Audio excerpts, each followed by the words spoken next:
Ассалаумағалейкум қазақ елі, қалдарыңыз қалай? Өскемен қаласы 5 желтоқсан. Жібек матылар комбинаты жақта, ауа райы жақсы. Кешке хабарлама кеп тұр 112-ден.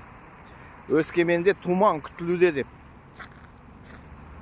Енді түсінікті қандай туман күтілуде, е? Мына жақтан қарасаңыздар, қазір мен бейне камерам жеткізе ма, жеткізбей ма, қараңыздар, ане туман шығып келе жатыр, туман. Өскемен ішінде ане туман, Өскемен көрінбейді, көрдіңіздер ма?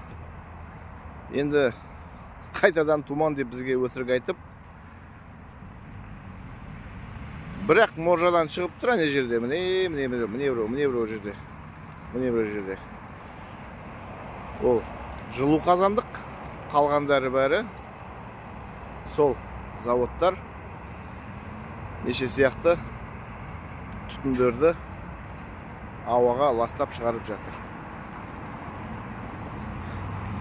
Туман дейді. Мәссаған. Кімді алдайсыздар? Әне. Не жақ қой анау? Өндіріс аймақ дейді ғой. Промзона. Міне.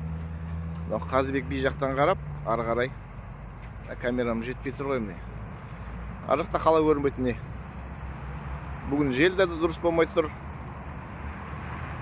Жоспар деп адамдардың бәрін улайтын болды. Кеше жаңалықтардан көрдік, айтып жатыр. Енді Өскеменде бірінші рет тамақтың химиялық күйдіру туралы диагноз дейді ғой, соны қойып жатыр екен. Қалай? Бірінші рет қаншама жыл адамдар ауырып жатыр, өкпелері күйіп жатыр, тамақтар күйіп жатыр. Енді сондай диагнозды қойып жатыр.